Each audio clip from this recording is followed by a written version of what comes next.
Indore collector जनसुनवाई में telecom गृह निर्माण हाउसिंग सोसाइटी के अंतर्गत एक कॉलोनी की शिकायत लेकर पहुंचे, जहां प्लॉट धारकों का कहना है कि डेवलपमेंट के नाम पर शुल्क लिया, लेकिन आज तक उन्हें कोई सुविधा नहीं मिली है। प्रति मंगलवार की तरह इस बार भी इंदौर कलेक्टर कार्यालय में जनसुनवाई हुई, जहां कलेक्टर आशीष सिंह ने आवेदकों की समस्याएं सुनी और संबंधित अधिकारियों को निराकरण के आदेश दिए हैं। जनसुनवाई में टेलीकॉम गृह निर्माण हाउसिंग सोसाइटी के अंतर्गत एक कॉलोनी की शिकायत लेकर समिति के लोग पहुंचे। उन्होंने समिति के पदाधिकारी पर गंभीर आरोप लगाते हुए कहा कि कॉलोनी के डेवलपमेंट के नाम पर उनसे समय समय पर शुल्क वसूला जाता है, किंतु बिल्डिंग परमिशन नहीं होने व अन्य डेवलपमेंट नहीं होने के कारण अब वह खुद को ठगा महसूस कर रहे हैं। वहीं कलेक्टर आशीष सिंह ने पीड़ित लोगों को जांच का आश्वासन दिया। देवनगरी कॉलोनी से, जो कि टेलीकॉम गृह निर्माण संस्था के अंतर्गत आती है, और हम लोगों को सबसे बड़ी समस्या, सबसे मेन जो समस्या है, हमारी कॉलोनी को कागज पे आए हुए कम से कम 30 साल हो गए, लेकिन डेवलपमेंट के नाम पर शून्य है। कुछ भी डेवलप नहीं हुआ है। आज तक हम लोग एक ईंट भी नहीं रख पाए हम लोग हमारे प्लॉट पर। इसमें कम से कम 211 लोग एटलीस्ट जो है परिवार है वहाँ के, 211 लोग वहाँ पे निवास तो करते ही नहीं है, प्लॉट होल्डर है वहाँ के। हाँ, इसकी रजिस्ट्री कंप्लीट है साहब, डेवलपमेंट शून्य है।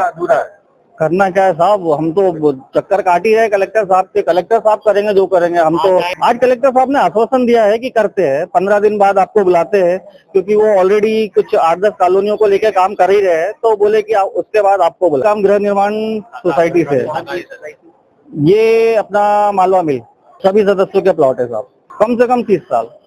मतलब हम मेरे के मत देखो आप, अध्यक्ष तो यही हर बार हर 5-7 साल में खड़ा हो जाता है, लाओ डेवलपमेंट के पैसे दो, मैं डेवलप करता हूँ। थोड़ा सा डेवलप करता है और बंद हो जाता है। कम से कम 4-5 लाख रुपए ले चुके हैं पर होल्डर, पर प्लॉट होल्डर।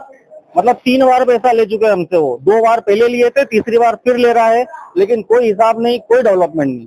इससे पहले हम लोग श्रम विभाग में भी कर चुके हैं, 1-2 बार कलेक्टर साहब के पास भी आए थे, कलेक्टर साहब मिले नहीं थे। आज मिले हैं, आज उनसे मिल करके एटलीस्ट थोड़ी सी उम्मीद बंदी है कि कुछ हो जाएगा। क्योंकि हमारे पापाओं ने प्लाट लिए थे, आज हमारी भी आधी जवानी खत्म, 30-35 साल के हम लोग हो चुके हैं।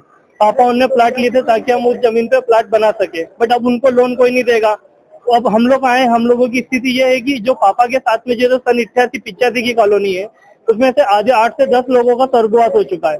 10 से 15 लोग स्वर्गवास की कगार पे खड़े हैं। और अब जो है, अभी भी हमारा जो अध्यक्ष है, जो समिति है, वो कोई संज्ञान लेना ही नहीं चाहता। हम पिछले 2 हफ्ते से, 2 महीने से उनसे पूछ रहे हैं। हम लोगों ने तीसरी बार जो 172 रुपए के हिसाब से आपको पैसा दिया, उसका क्या डेवलपमेंट हुआ, क्या हुआ, हम उनसे हिसाब मांग रहे हैं।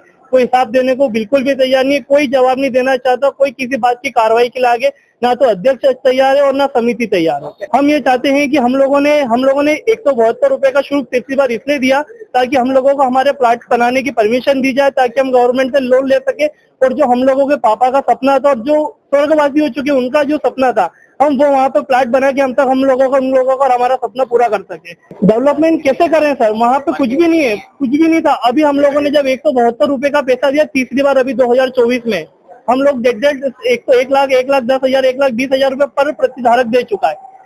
टोटल कॉलोनी में 211 प्लाट है, 211 प्लाट में से 80 से 90 लोग एमटीबी के।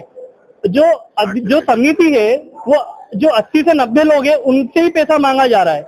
बाकी के जो प्लाट धारक है, 111, 130 जो प्लाट धारक बचते, उनके पैसे का हिसाब समिति के पास कुछ नहीं है। हम 2 महीने से उनसे हिसाब मांग रहे हैं कि भाई, अगर हम 80 में से 60 लोगों ने पैसा दिया है, तो 60 में से जो 211 लोग हैं, उनका भी तो पैसा आना चाहिए।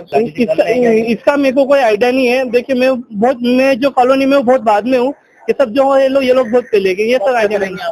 हम लोग कलेक्टर साहब से ही डिपेंडेंट है। कलेक्टर साहब ने बोला है हम 15 दिन बाद वापस पूरी समिति के साथ बैठक करेंगे, हम लोगों के समक्ष बैठक होगी। हम उसके साथ कलेक्टर साहब के साथ बिल्कुल समक्ष रह के खड़े रह के कार्रवाई करेंगे। देखिए, एक गंगा बेसिन में जितने भी जिले आते हैं मध्य प्रदेश के, उन सभी की वीडियो कॉन्फ्रेंसिंग थी और उसमें निर्देश प्राप्त हुए हैं। एक तो ऐसे सभी ज़िलों में जहां का पानी गंगा बेसिन में शामिल है, जिसमें इंदौर ज़िला भी आता है, तो वहाँ पर एक ज़िला गंगा समिति का गठन करना है, तो वो समिति का गठन बहुत जल्दी हमारे द्वारा कर लिया जाएगा और उसके बाद जो नदी शुद्धिकरण से संबंधित अगर कोई प्रस्ताव हैं तो वो भेजे जाने हैं जो निर्देश प्राप्त हुए हैं। तो इस संबंध में नगर निगम से और जिला पंचायत से कोऑर्डिनेट करके जल्दी प्रस्ताव भेजे जाएंगे। सर, शराब की दुकान को हटाने के विरोध में आज लोग आए थे। ननपुरा के रहवासी बताए जा रहे हैं कि नहीं यहाँ पर होना चाहिए।